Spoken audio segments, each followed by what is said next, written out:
Get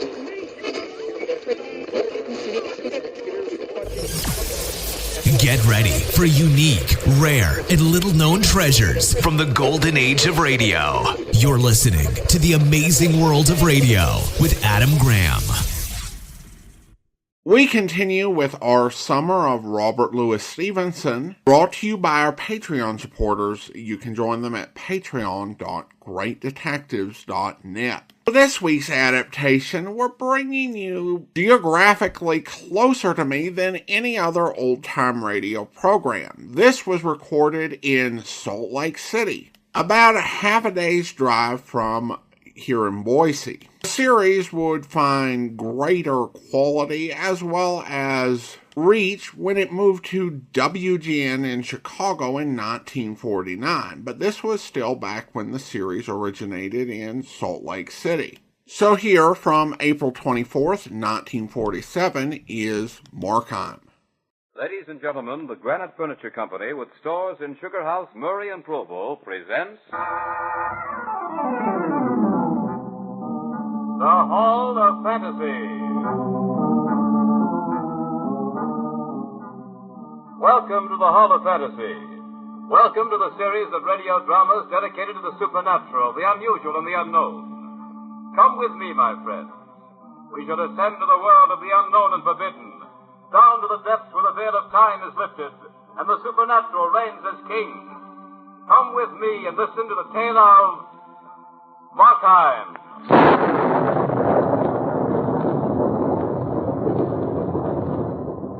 The Granite Furniture Company brings you the Hall of Fantasy. Listen now to original tales of the imagination and some of the classics of the supernatural as we take you down the corridors of the Hall of Fantasy to the mysterious realms of the unknown. These are stories of eerie and fantastic thrills brought to you by your friends at the Granite Furniture Stores. And now for tonight's story, an adaptation of Robert Louis Stevenson's Markheim.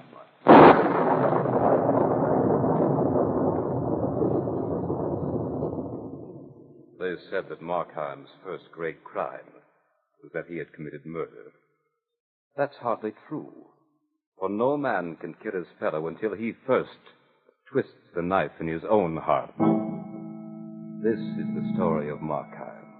He was a gambler accustomed to lightning shifts of fortune. But on the eve of his greatest triumph, he couldn't resist that final spin of the wheel. It was his life against the future. He wanted the decision to come swiftly, as it had always done before.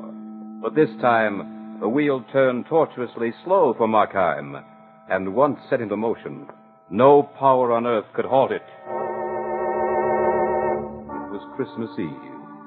Markheim was happy to be towed along on Angela's little leash. She loved him, or what she knew of him. Angela was quite aware of the power of her smile, and Markheim was aware of the fact that she'd been leisurely and charmingly spoiled. But even if it had been a great chain that had led him into this lovely garden, instead of a warm, sweet smile, he'd have resisted no more than he did now. For this leash would lead him to a fortune. More money than he'd ever dreamed existed in all the casinos in the world. Besides, he was in love with Angela. Mark, when do you plan to speak to Papa? Very soon, dearest.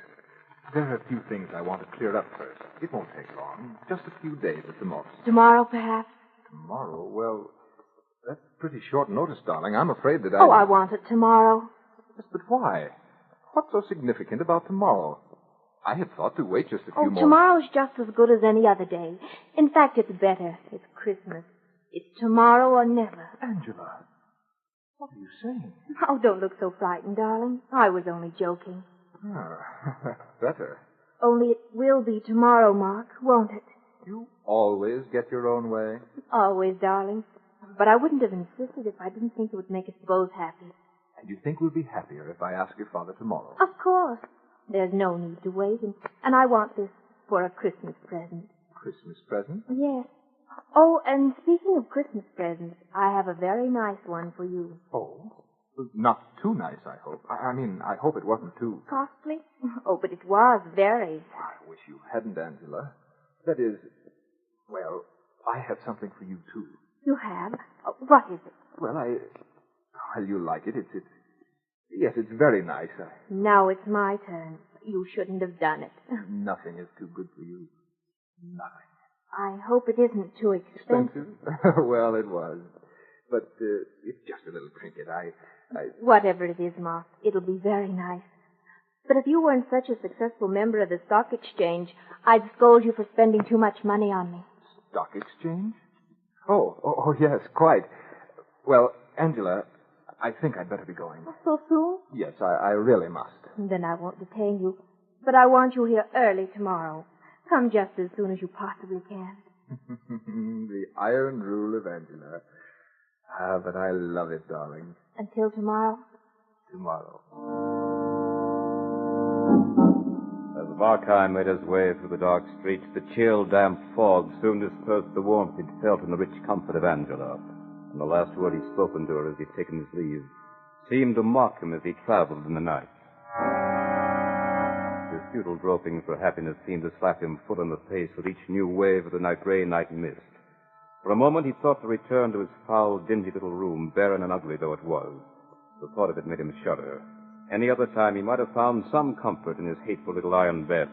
Another night he could have slept and dreamed of fabulous fortune, of an endless flood of gambler's luck, making him richer with every spin of the wheel. But there was no time for that now. For tomorrow was... He cursed the inconvenience of this moment. Tomorrow was Christmas. Suddenly, as if some henchman of the devil had whispered into his ear, Markheim heard the name that had been synonymous with resentment in his heart. That name seemed to strike faint but unmistakable sounds in his brain. It was very faint at first, like the soft, tinkling snap of an icicle when it breaks. But it soon became a giant thing that loomed up so forcibly it was almost physical. It came without warning out of the thick fog of his brain, and Markheim suddenly found the name on his lips. Ziegler.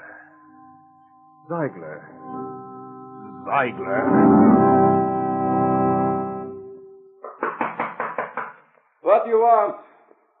It's you, Markheim. Let me in, Ziegler. On Christmas Eve? Can't you see I'm closed? Open up. I've got to see you right away. All right. What kind of trouble are you in this time? Well, come on in. I don't want all that cold and damp creeping in. I've enough aches already. Yes. Merry Christmas. What's your errand? You do a pretty good business here, don't you, Ziegler? You didn't come to talk about my books. What did you come for? I told you the last time that I wouldn't take any more of your stolen goods. I didn't come to sell anything, Ziegler. My uncle's cabinets are disgustingly empty these days. He's moved his collection. I don't wonder at that. Your uncle is a remarkable collector. His items were rare indeed. It must have been quite a blow to him when he discovered that they were disappearing so methodically. It was more of a blow to me, I assure you. He booted me clean out of the place. I was taking an awful chance myself handling that stuff. An awful chance. But at an awful profit, Ziegler. What good's a profit when you once get the yard after you? Well, if you didn't come here to sell, what did you come for? To buy. I want to buy a Christmas present for a lady. You pay dearly coming in on me like this. You know I've put up my shutters and I'm refusing business. You won't refuse my business, Ziegler. You won't be getting any bargains either. You'll have to pay for both my time and your rather a surly manner, young fellow. I suppose you can pay? Don't worry about that. Then you can pay it someone's way. I've done very well in the stock exchange. And, likely as not, I'll do much better soon. My errand today is very simple.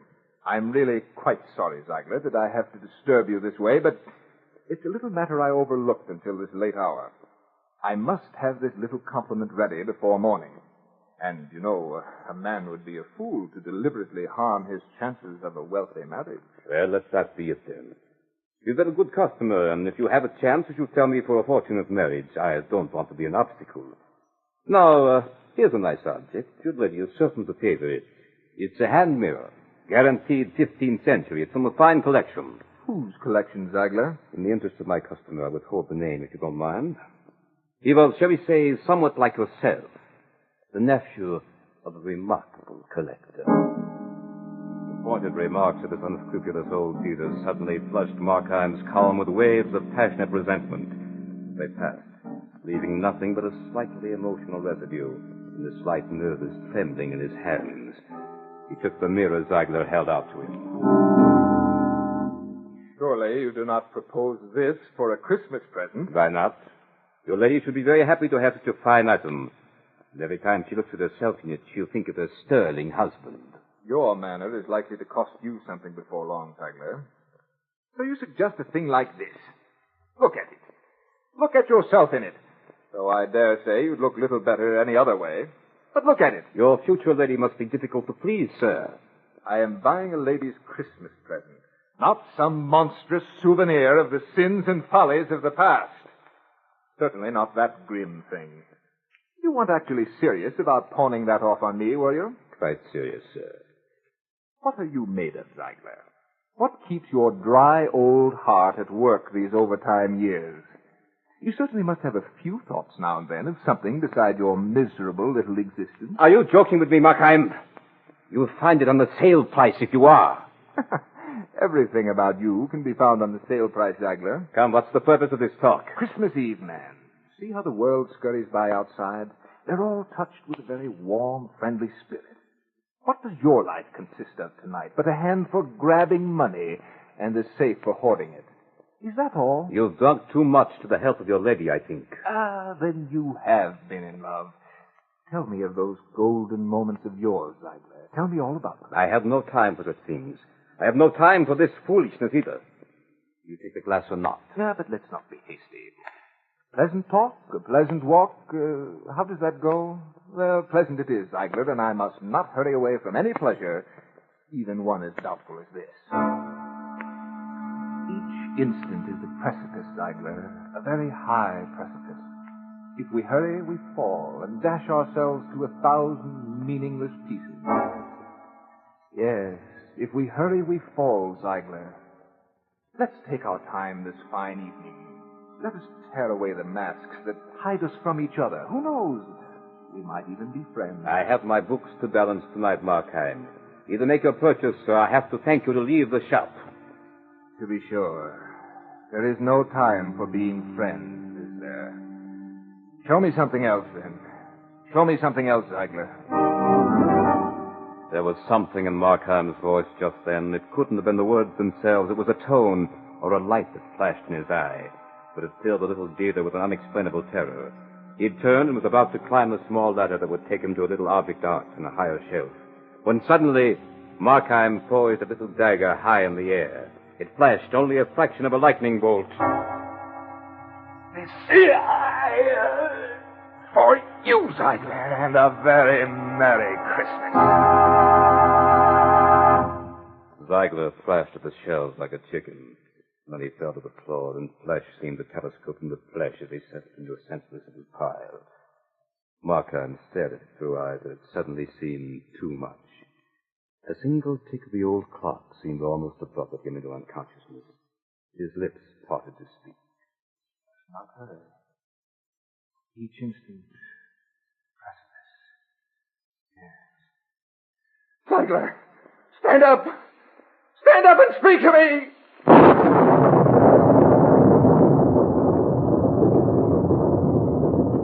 You are listening to a radio adaptation by Bob Olson of Markheim by Robert Louis Stevenson on tonight's journey down the corridors of the Hall of Fantasy. Brought to you by your friends at the Granite Furniture Company with stores in Sugar House, Murray, and Provo. And now back to tonight's story of Markheim. Markheim the gambler wagered his life and became Markheim the murderer. In one swift blow, he'd cut himself away from any part of the world he'd known. That's why no one can tell his story now but Markheim himself. I stood there, my hand still clinging loosely to the dagger. A hand that seemed to have no relationship to the rest of my body. I looked about me. The candle on the counter caught a chill draft and was wagging like the tail of an excited puppy. I steadied myself. The room was heaving and tossing like a schooner in a storm. Hundreds of feet away, it seemed, the door was slightly ajar. Through this opening, a long, slim finger of light pointed accusingly at the very spot I stood. I leaped aside. A shiver of fright shocked through me as I realized the stupidity of the motion. I looked at the body of Ziegler. It lay there like a listless sack of sawdust. The Suddenly, as had the fright, a wave of calm came over me. I looked again at the body. It was nothing. Yes, there was nothing there to be afraid of. A hunk of lifeless something that had once been a man. The clock ticked on, but no longer affected the day of this thing on the floor. Yes, it was nothing. It had suddenly lost meaning to Ziegler, to the shop, to everyone but me.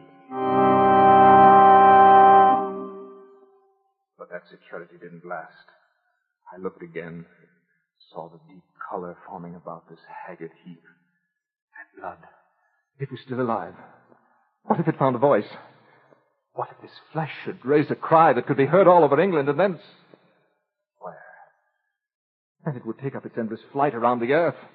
It would never be still again. Never. Time.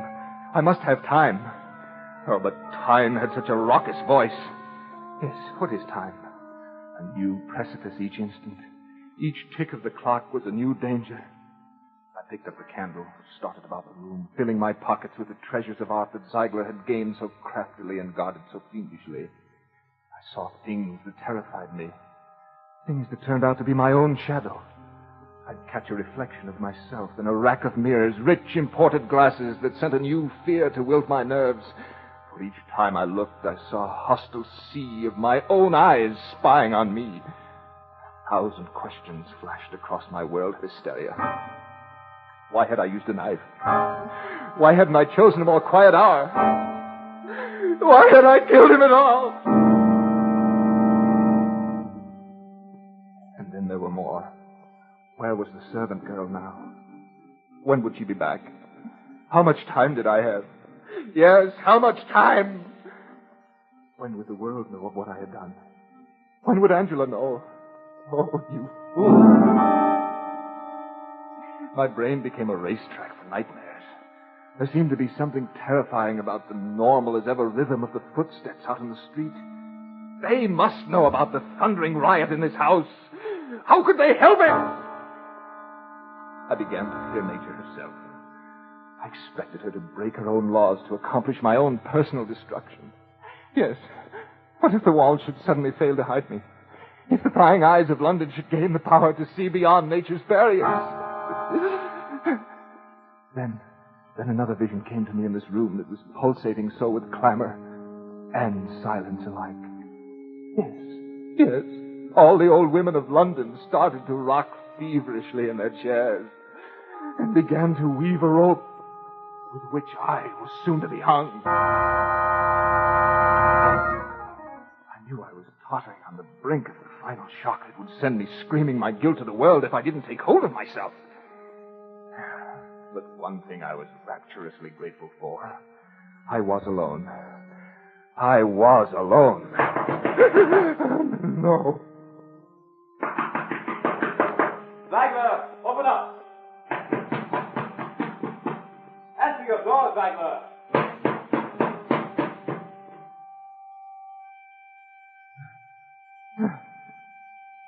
Thank heavens. He's gone.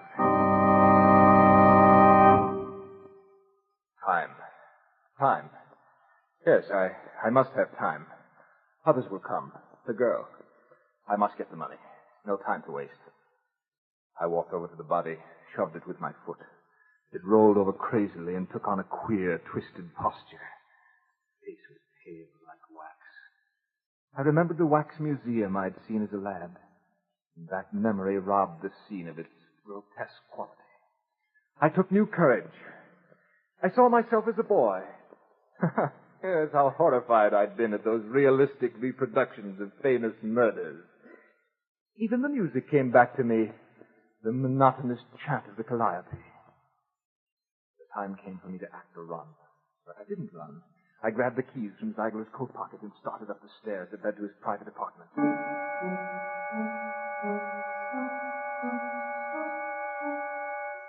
were 24 steps. 24 separate torches that led to the drawing room where I knew I'd find the safe. As I walked, I seemed to hear the echo of another footstep coming from behind me. Now I was at the top.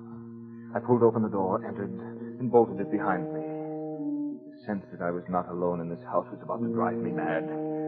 I longed to be in my shoddy little room, away from the eyes that were constantly dancing about in this house.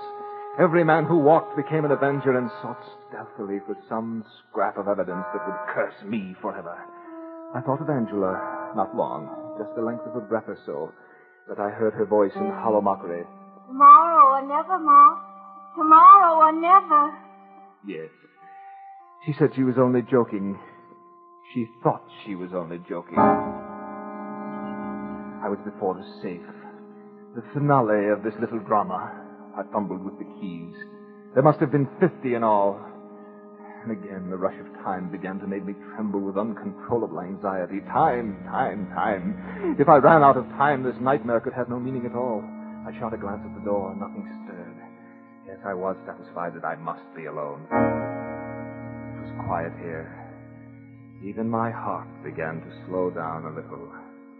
Suddenly, another sound broke the stillness. It came from the nearby church. The organ was playing a familiar hymn. I listened.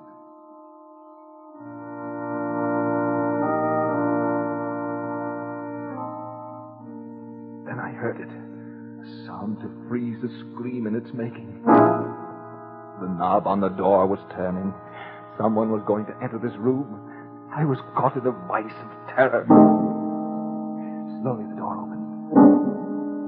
And there was a face without a body staring at me. Who are you? Did you call me? I stared. I could do nothing else. The face seemed to swim before me. It seemed a familiar face. No, it wasn't familiar either. Oh, what was that face? It belonged to neither heaven or earth. What do you want of me? I came to see you. See me? How did you know that I was here? You told me. I told you? Not directly, perhaps. Then you really do know me? Right down to the soul. Are you the devil? Does it matter? Oh, yes, but you knew me some time ago. Yes, thank heaven you don't know about the murder. Oh, but I do. I came to warn you that the servant girl has left her sweetheart early tonight. She's on her way home now. Now? Yes. Shall I tell you what she brings with her for your Christmas? What? The gathers. Now you must hurry. Shall I tell you where to find the money? For what price? It's a Christmas gift. What are you going to do with me? You know that I'm really not evil. I had no heart for these things. Yours will probably be a deathbed repentance. I have no concern with that. I'm interested in you only as long as you are alive. But why do you do this at all? Can't you see that my hands are red? Don't you realize that I've murdered the little dealer? Yes. Then why do you stop with me? Because your name is Markheim. Yes. My name is Markheim. You know that I'm made up of evil and of good. You'll see that they don't destroy the good to avenge the evil. You will help me, won't you? This money you're about to take, how will you use it? On the stock exchange. But that's where you've already lost thousands. Yes, but this time I have a sure thing. You will lose again, Markheim. You know. I do. But I'll save out half. You will lose that, too. Oh, if that happens, if I do lose again, what next? Yes, I'll start over with Angela. You have lived for 36 years, Markheim. 15 years ago, you would have shuddered at the thought of stealing. 3 years ago, the name of murder would have made you ill. Who knows, Markheim, what you might embrace in the next 5 years? But I still have good in me. Tell me, have you grown any better at all in the past few years? I can remember when I was a boy. Yes. I still love the things that I loved then. But are you better than you were then? No. And you still want me to help you get the money? Remember 3 years ago, Markheim, weren't you seen in a little chapel? Yes, I was there. I meant to go back. And didn't you raise your voice louder than the others in the hymn? Yes, but... Where are you going? We part company here. Time has run out. That's the maid, you see. The maid. What shall I do? Why not do what you did with the dealer? Here's your last great danger. One more swift blow, and you can finish at your leisure. Don't go. Don't leave me. He's gone. My last great danger. Yes. There is nothing left to do but... I took the little dagger from my coat pocket and crept down the stairs. 24 steps to... where? or never, Ma. Tomorrow or never. I can do it quickly. I'll tell her old Ziegler is ill. Yes, now don't crack a smile, Markheim. Whatever you do, don't overact. But curse the thing that made me lose all this precious time with talk. Yes, too late now, though. Much too late. Too late. There's no more time for you, Markheim. You again. Who are you, anyway? The door, Markheim. Here's your chance. Open the door. First, tell me who you are. Don't you know? Don't you know, really? No, I don't. My name is Markheim. No. Then you're... Door, Markheim. Answer the door. Hello. Is Mr. Ziegler in? Are you the maid? Yes. Then you'd better go for the police. I've just murdered your master.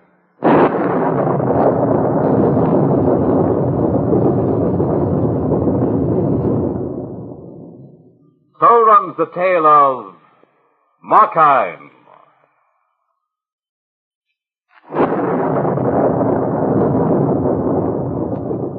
Remember to join us next week at a new time for another journey down the corridors of the Hall of Fantasy.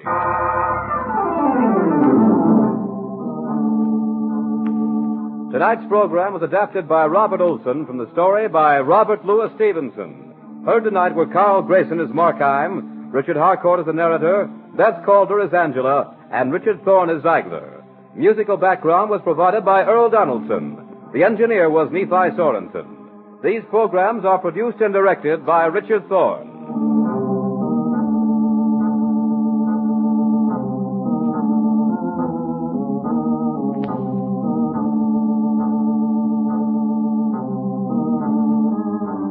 Remember, be with us again next Sunday night on Call at a new time. Just 1 hour later at 9:30 p.m. when the Granite Furniture Stores in Sugar House, Murray and Provo will take you on another journey down the corridors of the Hall of Fantasy.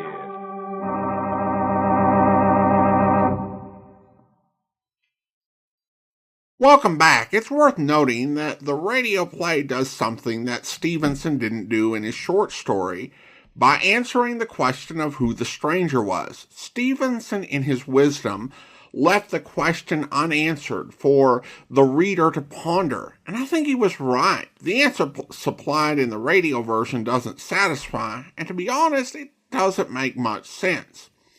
Of course, Hall of Fantasy wasn't the only adaptation to tinker with the story. A suspense TV adaptation in 1952 set the story at Halloween, which is a lot more thematically problematic. The Christmas setting was very intentional, as critic Irving Saposnik pointed out, citing an essay that Stevenson wrote called A Christmas Sermon, that it's the end of the year, moving us to thoughts of self-examination. And so that's a big theme. Doesn't necessarily work at Halloween. And it definitely raises a moral question through its character, and the danger of avoiding looking at yourself and taking responsibility and taking stock of yourself and your life. Because obviously Markheim had been morally sinking year after year, but refused to deal with it until it ultimately led him to commit murder. Overall, I thought this was an interesting adaptation. It kind of combines a sort of gothic feel along with being melodramatic, really strongly backed by the organ in this particular story. Well, now it's time to thank our Patreon supporter of the day. And I want to go ahead and thank John, Patreon supporter since November 2024, currently supporting the podcast at the Shamus level of $4 or more per month. Thanks so much for your support, John. And we will be back next Wednesday with another Robert Louis Stevenson story. In the meantime, do send your comments to box13@greatdetectives.net. From Boise, Idaho, this is your host, Adam Graham, signing off.